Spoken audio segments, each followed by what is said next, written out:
সুপ্রভাত বন্ধুরা, আমার নতুন একটা ব্লগে তোমাদের সবাইকে স্বাগত। আশা করছি তোমরা সবাই খুব ভালো আছো।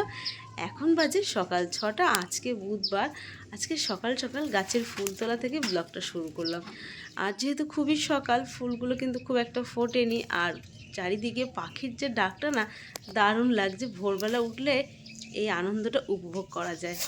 তো আমি চলে আসলাম এখন ছাদে। নিচে জবা ফুল আর সাদা ফুল গাছ লাগানো আছে, আর এখন পাখিদের চাল দিয়ে দেবো। এই কাজটা আমি কিন্তু প্রতিদিন করি। নিজে কিছু খাওয়ার আগে আমি পাখিকে কিছু খেতে দিই। আর এখন আমি ছাদের থেকে বিভিন্ন ধরনের ফুল তুলবো। আমার ছাদে না অনেক ধরনের জবা আছে। যদি কোনো গাছে ফুটে থাকে তাহলে কিন্তু অনেকগুলোই ফোটে। এটা অরেঞ্জ কালারের জবা, আর এটা একটা না থোকা জবা। তো এটা আজকে বেশি ফোটেনি। তারপরে তুলে নেবো বেলপাতা। দুদিন পরে শ্রাবণ মাসের সোমবার, তখন তো আমার বেলপাতা ভীষণই দরকার। তো তার জন্য আমার বেল গাছটা ভীষণই প্রয়োজন। আর এবছর আমি নীলকণ্ঠ আর ধুতরা গাছটা বসাইনি, জায়গার অভাব ছিল বলে আর বসাতে পারিনি। তো ফুল তোলা আমার হয়ে গেছে, চলে যাবো এখন নিচে। এখন আমি খাবো চিয়া সিড। তো মেয়েকে কালকে চিয়া সিড ভিজাতে বলেছি, তো পাগলের মতন ও কৌটো থেকে হাফ কৌটো ভিজিয়ে দিয়েছে। এতটা কি লাগে? চিয়া সিড না বেশি খেতে নেই, বেশি খেলে না ক্ষতি, বেশি খাওয়া ভালো না, কোনো জিনিস অতিরিক্ত খাওয়া ভালো না।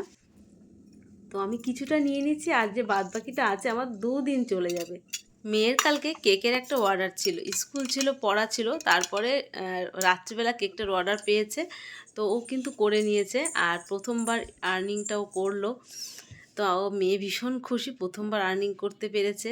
তো ছেলের বন্ধুর বার্থডে ছিল, তাই জন্য ছেলে বললো তুই তো কেক বানানো শিখেছিস, আমার বন্ধুর বার্থডেতে একটা কেক বানিয়ে দিবি। তো মেয়ে তো ভীষণ খুশি। কষ্ট যতই হোক না কেন, কেক বানাতে হবে, বা কেকের অর্ডার পেয়েছি, তো খুশিতে বানিয়ে ফেলেছে।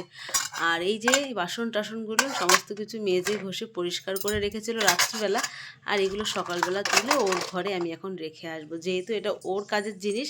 তো দেখো, কালকে কোনো রকম কেকটা বানিয়ে সব কিছু ছড়িয়ে বড়িয়ে রেখে দিয়েছি, সমস্ত মেশিনপত্র। তো এখানে তো রাখার কোনো জায়গা নেই, তো আমি ব্যালকনিতে গিয়ে রেখে আসি। তো একটু রোদ্দুরও লাগবে, জিনিসগুলো শুকিয়ে আবার সুন্দরভাবে তুলে রাখতে হয়। এই দেখো সেই কেকটা কেমন হয়েছে তোমরা কমেন্টের মাধ্যমে জানিও। মেয়ে এই কেকটা দিয়ে প্রথম আর্নিং করলো, আর ও যে পয়সাটা পেয়েছে খুবই সামান্য, প্রথমবার তো। তো যে পয়সাটা পেয়েছে আমাকে, ছেলেকে, আর কর্তামশাইকে আর ঠাকুরকে, সবাইকে মিলেমিশে টাকা কিন্তু নিজেই দিয়ে দিয়েছে। এখন আমি জল ভরে নিচ্ছি। সকাল থেকে কিন্তু প্রচুর কাজ থাকে, সমস্ত গৃহিণীদের একই কাজ থাকে, শুধু আমি না। তো এখন আমি বেসিনটাকে পরিষ্কার করছি। আর এই বেসিনটা না অনেক দিন ধরে পরিষ্কার করা হয় না, মানে পরিষ্কার রেগুলার মাজেই, কিন্তু এই কেমিক্যাল দিয়ে পরিষ্কার করলে একটা আলাদা নতুনত্ব ব্যাপার হয়ে যায়। আর এই কেমিক্যালটা তোমাদের একদিন আমি দেখাবো আমি কি কেমিক্যাল ইউজ করি। আর এটা বেসিন বা যে মানে মার্বেলেও ঘষলে পরে না দাগ তো হবেই না, একদম নতুন হয়ে যায়। তো আজকে তোমাদের সেরকমভাবে আমাকে দেখাতে পারবো না, তবু একটুখানি তোমাদের দেখিয়ে দিলাম। আর দেখো আমার সমস্ত বেসিন পরিষ্কার হয়ে গেছে। আমার বাড়িতে 3টে বেসিন আছে, প্রত্যেক দিনই মাজতে হয়। তারপরে আমি এখন টিভি ক্যাবিনেটটাকে মুছে দিচ্ছি। এটা ঢুকতেই মানুষজন আসলে চোখে পড়ে।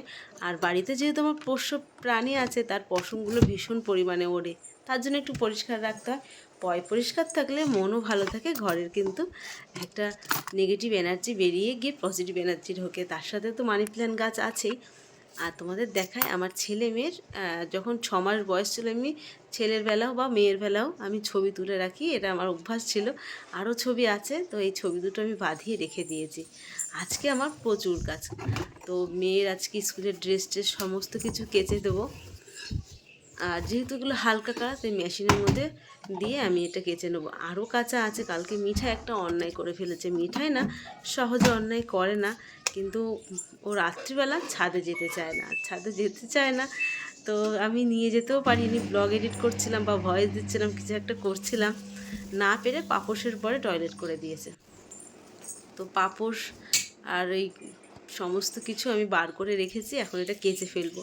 তো মিঠাইটা তার জন্য আমি দড়ি করে আমি নিয়ে যাচ্ছি ছাদে। ওকে কিন্তু দড়ি টড়ি কিছু বাঁধি না, কিন্তু ইদানিং ও ছাদে উঠতে খুব কষ্ট হচ্ছে, যেহেতু খুব ভারী হয়ে গেছে। আওয়াজ শুনেই বুঝতে পারছো তোমরা নিশ্চয়ই।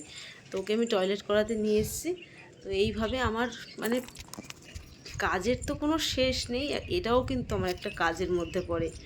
তো মিঠাইকে নিয়ে ছাদে কিছু সময় দাঁড়ানো। সকালবেলার থেকে কিন্তু একটুও আমি সময় নষ্ট করি না, তবুও না আমি কাজের সাথে পেরে উঠি না। আর আমার কাজ আমি কাউকে দেখাতেও পারি না। তো সবাই বলে তুমি কি করো, তো আমি সত্যি কিছু করি না। তো তোমরা দেখো আমি কি করি। হেল্পিং হ্যান্ড বাসন মাজার ঘর মোছাটা করে, বাদবাকিটা সমস্ত কিছু আমাকেই সামলাতে হয়। তো তারপরে তো রান্না আছেই। আজকে সকাল থেকে এতটা রোদ্দুর উঠেছে যে মিঠাই ছাদে গিয়ে বেশি সময় থাকতেই পারলো না। আর এই ঘরে যেহেতু এসি চলছে, ও এখন এসি ঘরেই থাকবে। আর ওকে আমি এখন খাঁচার মধ্যে ঢুকিয়ে দেবো, না হলে রূপা যখন আসবে রূপাকে একটুও কাজ করতে দেবে না। ও ঝাঁটা কামড়িয়ে ধরবে, পাপোশ মানে মানে ঘর মোছার নেতাটা নিয়ে নেবে। তার জন্য ওকে খাঁচায় ঢুকিয়ে দিয়েছি। আমি স্নান পুজো সব সেরে এসেছি, এখন ভাবছি একটু রুটি করব। তো আটাটা মেখে গুছিয়ে নিয়েছি, আজকে চা রুটি খাবো।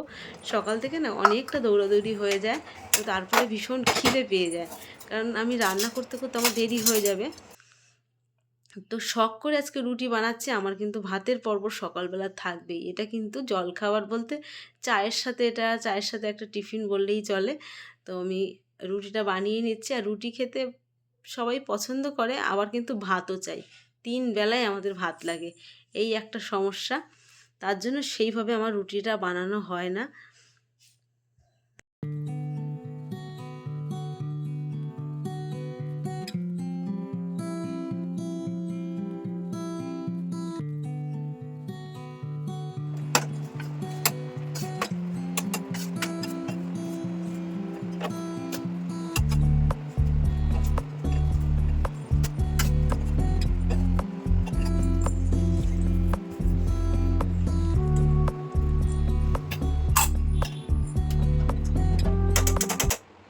রুটি করে নিয়েছি, এবার চাটাকেও নামিয়ে নিয়েছি। আর এই চায়ের মগটা আমার অনেক বছর ধরে আমি ব্যবহার করছি, আজকের থেকে না। আমি এই বাড়ি করেছি 4 বছর হয়েছে, তারও আগের থেকে। তো এই মগটা কিন্তু আমার একটা প্রাইজ, মানে আমি লাফদড়ি খেলায় পুরস্কার পেয়েছিলাম। তো এই বয়সেও লাফদড়ি খেলায় পুরস্কার পেয়েছি, এটা ভাবলেই আমার হাসি লাগে। তো রূপা আমাকে চা দিয়ে দিচ্ছে ঢেলে। তো আমরা এরকম মিলেমিশে কিন্তু চা খাই। শাশুড়ি মার আজকে একাদশী বলে শাশুড়ি মা একটু ওই দিকে ফিরে চা খাচ্ছে, কারণ শাশুড়ি মা রুটি টুটি খাবে না, একটু নিরামিষ করে ওনাকে চা করে দিয়েছি। মিঠাইকে কিন্তু একটা রুটি দিয়েছি, তবুও ও টেবিলের তলা থেকে আমার পাশের থেকে নড়বে না যতক্ষণ ওকে রুটির দেয়া হবে না।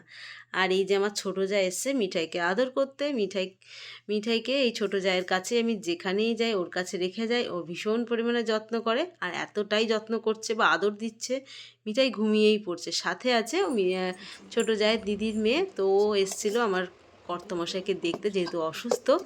তো প্রত্যেক দিন রান্নার মাঝখানে কিন্তু আমার এই যে কোনো একটা ফলের জুস করে দিতে হয়। আজকে রান্নাটা খুবই সিম্পল। আজকে কচুরলতি ভাজা করব, আর এদিকে ইলিশ মাছ ভাজা করব। কোনো ঝোল তরকারি কিছু রান্না করব না।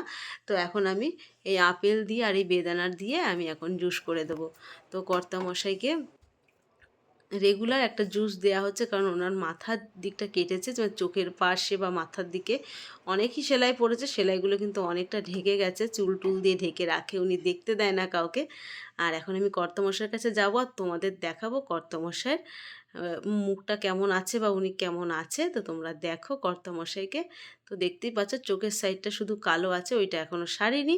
ওইটা সেরে গেলেই ব্যাস, আর কোনো সমস্যা নেই। তোমাদের ভালোবাসায় কর্তামশাই ধীরে ধীরে সুস্থ হয়ে যাচ্ছে। তো আমি এখন এই কচুরলতিটা রান্না করব। আর কচুরলতিটা বাজার থেকেই কেটে আনা, অনেকটাই এনেছে, আমি অর্ধেকটা রান্না করছি আজকে। তো চিংড়ি মাছটা আর বার করিনি ফ্রিজ থেকে, শুধু রসুন আর পেঁয়াজ দিয়ে আজকের কচুরলতিটা রান্না করব।